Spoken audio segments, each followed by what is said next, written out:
But the first stage of response would be assessment. You can come across the person and tap their arm and say their name and see if they're responsive or not.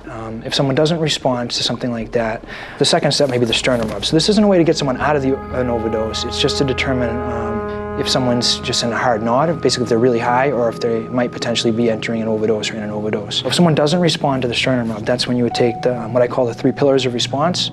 The 3 pillars of response would include Narcan, rescue breathing, and calling 911. After calling 911, you can explain that you have what you think is an opiate overdose. Sometimes people will advise to just say you have someone not breathing. And the reason for that is the dispatch at 911 is tasked with queuing calls in priority from high risk situations to low risk. So often what we encourage people to say is you have someone who's not breathing.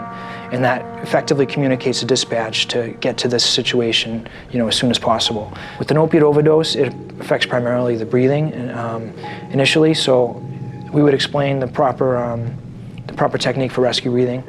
For instance, how to open the airway, how to ensure the airway is open and that they're not choking, for instance, and how often to breathe, like 1 breath every 5 seconds.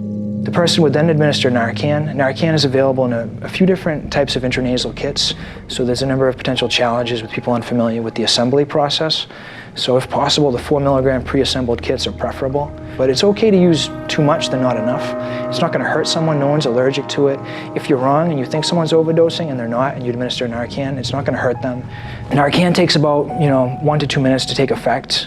You should see some color start come back into the body. The lips that might be blue from lack of oxygen, you'll see some color come back. The fingertips, the color will come back.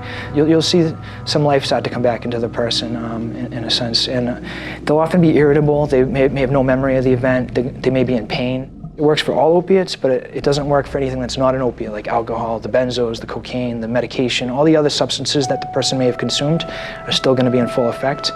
And depending on the potency of the opiate, they may require, more Narcan. After you Narcan someone, you still want to make sure that the person gets medical attention. The Narcan is going to wear off, and they may go back into an overdose. If they don't go back into an overdose from that, they may use again. They may go back to their house and be experiencing withdrawal symptoms. So they may self-administer additional substances and then overdose again, and that's not entirely uncommon. A pure private, in-the-house response with Narcan isn't recommended. You still want to follow through with the full medical evaluation, still get the first responders or bring the person to the hospital, the ER, and still get them evaluated to make sure their vital signs are stable.